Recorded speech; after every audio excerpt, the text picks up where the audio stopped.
வணக்கம். அஜய் தேஷன் இதுக்கு முன்னாடி நடித்த மார்கன் படம் எனக்கு சுத்தமாக ஒர்க் ஆகாத படம். ஆனால் அந்த படம் ஓடிச்சு. ஆனால் அந்த படத்தில் விஜய் ஆண்டனிக்கு மேஜராக ஒரு ரோல் இருந்தது.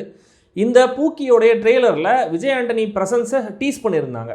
கடைசியில் அவர் வராமல் ஒரு சின்ன ஷார்ட் வச்சுருந்தாங்க. ஆனால் இந்த படத்தில் அவர் ஒரே ஒரு பாட்டில் மட்டும்தான் வராரு. வேலண்டைன் டே வீக்கெண்டாக கேஷின் பண்ண இந்த வாரம் வந்திருக்கிற பல படங்களில் ஒரு படம் இது.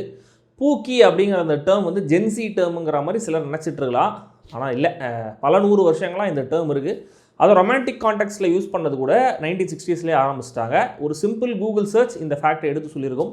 இதை ஏன் நான் சொல்கிறேன் அப்படின்னு போக போக நீங்களே புரிஞ்சுப்பீங்க. சப்ஸ்கிரைப் பண்ணால் சப்ஸ்கிரைப் பண்ணுங்கள். வீடியோ எப்படி இருந்துங்கிறத கமெண்ட்டில் சொல்லுங்கள். லைக் பண்ணுங்கள், ஷேர் பண்ணுங்கள். விருப்பம் இருந்தால் மெம்பர்ஷிப்லையும் ஜாயின் பண்ணலாம்.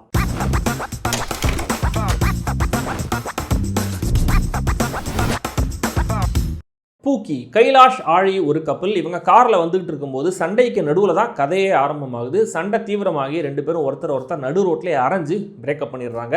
கைலாஷ், ஆழி 2 பேரும் யார், எப்படி லவ் பண்ணாங்க, எதுக்காக பிரேக்கப் பண்ணாங்க அப்படின்லாம் இந்த படத்தில் எதுவும் சொல்லப்படலை. இந்த பிரேக்கப்பை அவங்க 2 பேரும் எப்படி டீல் பண்ணுறாங்க, திரும்ப ஒன்றா சேர்ந்தாங்களா இல்லையா, இதுதான் இந்த பூக்கி.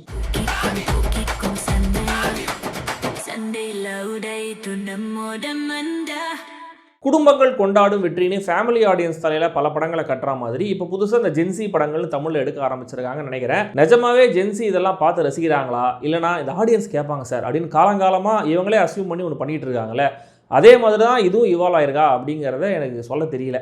இந்த பூக்கியில் நல்ல விஷயங்கள், ஒர்க்கான விஷயங்கள்னு சொல்லணும்னா இந்த மிருகங்களுடைய வாய்ஸ் ஓவர் மாதிரி ஒரு சில இடங்களில் கவுண்டர் டயலாக்ஸ்லாம் போட்டிருக்காங்க. அது கொஞ்சம் சிரிக்கும்படி இருந்தது படத்தில். அதாவது நான் பார்த்த ஸ்க்ரீனிங்கில் ஆடியன்ஸ் அதிகமாக சிரித்ததே அப்படி அந்த ஒரு அனிமல் கவுண்டருக்கு தான், அந்த ஒரு கமெண்ட்டுக்கு தான் நல்லா சிரித்தாங்க.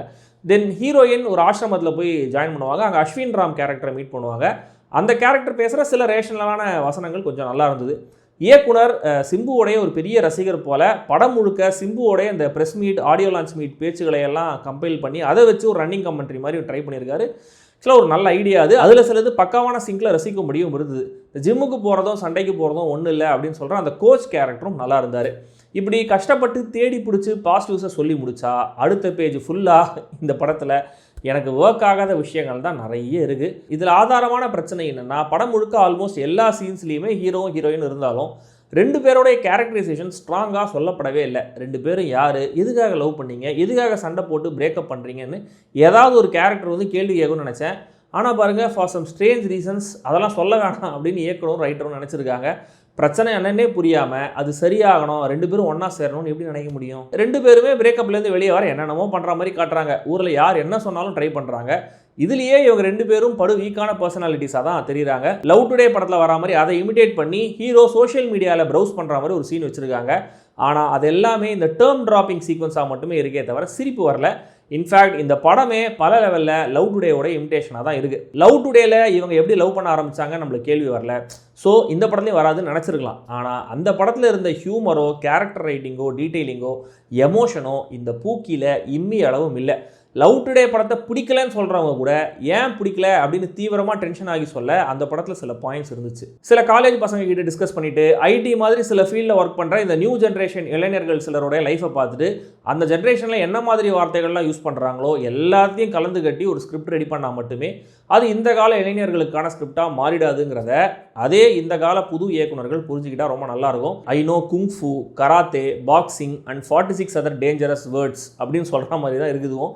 டேர்ம்ஸ் தெரியறதும் அவங்களுடைய லைஃப் புரியறதும் ஒன்றும் கிடையாது இல்லையா? கோவப்பட்டு டக்குன்னு நல்லா பேசினா ரொம்ப சினிமேட்டிக்காக இருக்குது அப்படின்னு இந்த படத்துலேயே ஒரு வசனம் வருது. இந்த படத்துடைய மூடே அப்படி தான் இருக்குது. ரொம்ப ரேண்டமாக என்னென்னமோ பண்ணுறாங்க, ஜாலியாக இருக்காங்க, காமெடியாக சுச்சுவேஷன்ஸை ட்ரீட் பண்ணுறாங்க. பட் டக்குன்னு அழுது ஃபீல் பண்ணி பிரேக்கப்பில் கஷ்டப்படுறாங்க. 2மே ரசிக்கும்படி இல்லை. ரீல்ஸ் கலாச்சாரத்துக்கு ஃபீட் பண்ணுற மாதிரி விஷுவலாக நிறைய கிம்மிக்ஸ் ட்ரை பண்ணியிருக்காங்க.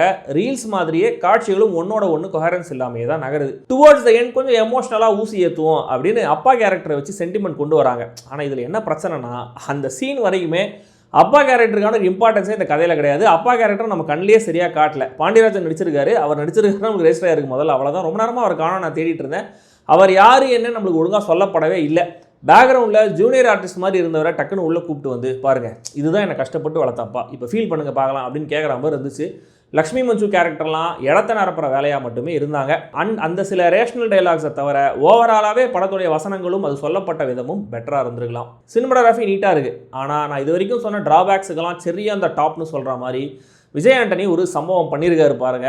மொத்த படத்தையும் மியூசிக்கலாக ட்ரீட் பண்ணுறேன் அப்படின்னு ரிலீஃபே தராமல் படம் முழுக்க பேக்ரவுண்ட்லேயே பாடி வச்சிருக்காரு. பூக்கி பூக்கி அப்படின்னு படம் ஆரம்பித்த கொஞ்ச நேரம் வரைக்கும் பேக்ரவுண்டில் நம்மளுக்கு சொல்லிகிட்டே இருக்காங்க சரௌண்டில். பரிதாபங்கள் சுதாகர் 60 ராம் மிமிக்ரி பண்ணுவார்ல, தண்ணி வேணும் அந்த மாதிரி வலிக்குது, பசிக்குது, ஷாப்பிங் பண்ண போகிறேன், அனிமே பார்க்க போகிறேன்னு ஒவ்வொரு சுச்சுவேஷனையுமே பிஜிஎம்மில் அதே மாதிரி வார்த்தையை போட்டு பாட்டாகவே பாடி பாடாப்படுத்தி எடுக்கிறாங்க. இன்னொரு படத்தில் இருக்கு இந்த படத்தில், அது வந்து ஏஐ வீடியோவுடைய விளையாட்டு பயன்பாடு. படம் முழுக்க சாதாரணமான ஷார்ட்ஸுக்கு கூட நிறைய இடங்களில் ஏஐ வீடியோஸை யூஸ் பண்ணியிருக்காங்க. எதுக்குன்னே புரியல. அதுவும் இன்டர்வல்ல யமன் பட விஜய் ஆண்டனி கேரக்டரை ஏஐல கொண்டு வராங்க. எதுக்கு? அதுக்கப்புறம் அந்த கேரக்டர் வரல, அவர் வந்து சூச்சு போயிட்டு வாங்க அப்படின்றாரு. வெரி ஃபன்னி இன்னும். அஜய் திஷான் ஒரு ஆங்கிளில் பார்க்க ஜிவி பிரகாஷ் மாதிரியே இருக்கார்.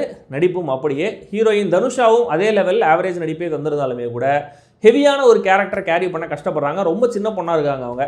பாண்டியராஜன், சுனில், விவேக் பிரசன்னா, ஆதித்யா கதிர், இந்துமதி, பிளாக் பாண்டி, ஸ்ரீராம், ராதானு மற்றும் பலரும் இந்த படத்தில் இருக்காங்க. மொத்தத்தில் இந்த பூக்கி நான் சொன்னதெல்லாம் நிஜமாவே ஜென்சி விஷயங்கள் தான், அதெல்லாம் எனக்கு பிடிக்கும் அப்படின்னு நீங்கள் சொல்லுவீங்க அப்படின்னா கண்டிப்பாக இந்த படத்தை நீங்கள் தியேட்டரில் பாருங்கள். அண்ட் இந்த படம் UA 16+ இல்லை, 16 அனவும் கண்டிப்பாக இந்த படத்தை பார்க்கலாம். எனக்கு இந்த படம் ஒர்க் ஆச்சா இல்லையா அப்படின்னு கேட்டிங்கன்னா படத்துடைய ஸ்டைலில் இந்த படத்துடைய தயாரிப்பாளர், எடிட்டர், இசையமைப்பாளர் விஜய் ஆண்டனி மாதிரியே பதில் சொல்லலாம். அதுவும் இந்த படத்தோட பாட்டை வச்சே சொல்லலாம்.